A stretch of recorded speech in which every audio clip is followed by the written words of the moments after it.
السلام علیکم ورحمۃ اللہ وبرکاتہ۔ آج ہم آپ کے سامنے لے کر آئے ہیں ایک نیا واقعہ۔ یہ واقعہ تھوڑا سا بڑا ہے، آپ کو بہت دھیان کے ساتھ سنیں گے۔ جب آپ دھیان کے ساتھ سنیں گے تو انشاءاللہ آپ کا ایمان تازہ ہو جائے گا۔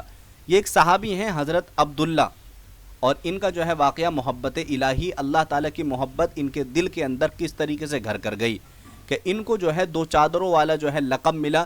کس وجہ سے؟ وہ آگے سب جو ہے واقعے کے اندر آ رہا ہے۔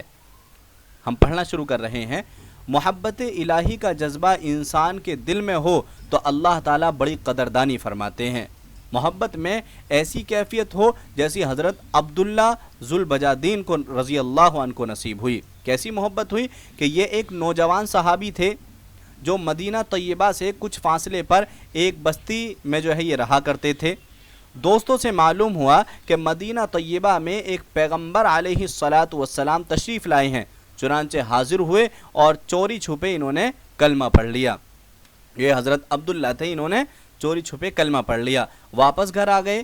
گھر کے سب لوگ جو ہے ابھی کافر تھے، لیکن محبت تو وہ چیز ہے جو چھپ نہیں سکتی۔ اگر محبت ہو، اپنی طرف سے چھپایا کہ کسی کو نہ پتہ چل سکے کہ میں نے کلمہ پڑھ لیا ہے، مگر نبی علیہ الصلاۃ والسلام کا کوئی تذکرہ کرتا تو یہ متوجہ ہو جاتے۔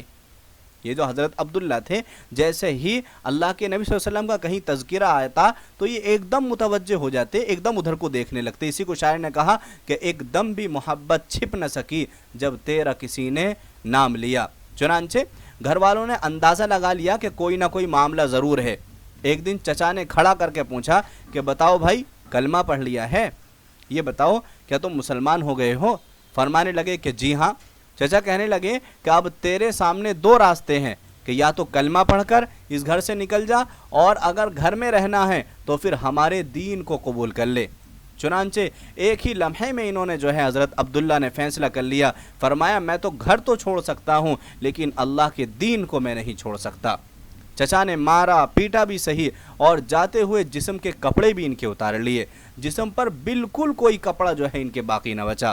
ماں بالآخر ماں ہوتی ہے، شوہر کی وجہ سے کچھ ظاہر تو نہ کر سکی، لیکن چھپ کر جو ہے اپنی چادر پکڑا دی کہ بیٹا اپنا سطر چھپا لینا۔ وہ چادر لے کر جب باہر نکلے تو اس کے انہوں نے دو ٹکڑے کیے، ایک سے سطر چھپا لیا اور دوسری جو اوپر اوڑھ لی۔ اس لیے ذوالبجادین یعنی دو چادر والے جو ہے مشہور ہو گئے۔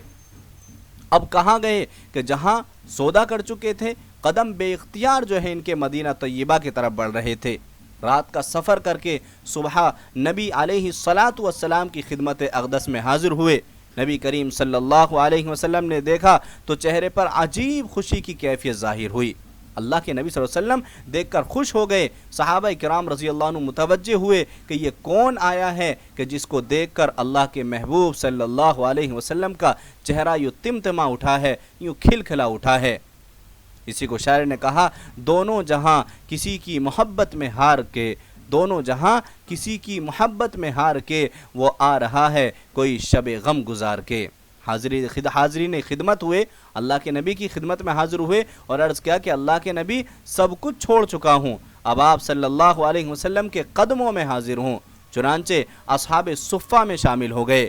اصحاب صفہ ایک چبوترا تھا، ایک جگہ تھی کہ جہاں پر تقریباً جو ہے 400 کے قریب میں جو ہے صحابہ، کبھی کبھی ان کی تعداد اس سے بھی زیادہ بڑھ جاتی تھی، یہ تمام صحابہ علم دین حاصل کرنے کے لیے وہاں رہا کرتے تھے، اور کچھ کھانے پینے کے لیے کہیں سے مل جاتا تو جو ہے اس پہ ہی اتفاق ہوتا۔ تو اصحاب صفہ میں یہ شامل ہو گئے اور وہیں رہنا انہوں نے شروع کر دیا۔ چونکہ قربانی انہوں نے بہت بڑی دی تھی، محبت الہی میں اپنا سب کچھ داؤ پر لگا دیا تھا، اس لیے اس کا بدلہ بھی ایسا ہی ملنا چاہیے تھا۔ چنانچہ ان کو ایسی کیفیات حاصل ہوتی کہ محبت الہی میں بعض اوقات جذب میں آ جاتے۔ آج کل بعض لوگ پوچھتے ہیں کہ جی جذب کیا ہوتا ہے، جذب کیا چیز ہوتی ہے؟ چنانچہ احادیث مبارکہ پڑھو، پھر پتہ چلے گا کہ جذب صحابہ کرام رضی اللہ عنہ پر بھی طاری ہوتا تھا۔ حدیث مبارک میں آیا ہے کہ یہ عبداللہ ذوالبجادین مسجد نبوی کے دروازے پر بعض اوقات بیٹھتے اور ہوتے جو ہے ایسا جذب ان پر طاری ہوتا کہ اونچی آواز سے اللہ اللہ اللہ اللہ کہہ اٹھتے۔ حضرت عمر رضی اللہ عنہ نے دیکھا تو انہوں نے ڈانٹا کہ کیا کرتا ہے؟ یہ سن کر نبی علیہ الصلاۃ والسلام نے فرمایا کہ عمر عبداللہ کو کچھ نہ کہو، یہ جو کچھ بھی کر رہا ہے اخلاص کے ساتھ کر رہا ہے۔ خیر کچھ عرصے گزرا، نبی کریم صلی اللہ علیہ وسلم ایک غزوے میں تشریف لے گئے، یعنی ایک غزوہ ہوا، وہاں تشریف لے گئے۔ حضرت عبداللہ ذوالبجادین رضی اللہ عنہ بھی ساتھ تھے۔ راستے میں ایک جگہ پہنچے تو بخار ہو گیا حضرت عبداللہ کو۔ نبی کریم صلی اللہ علیہ وسلم کو پتہ چلا تو آپ صلی اللہ علیہ وسلم حضرت ابوبکر کے ساتھ تشریف لے گئے۔ جب وہاں پہنچے تو حضرت عبداللہ ذوالبجادین کے چند لمحات باقی تھے۔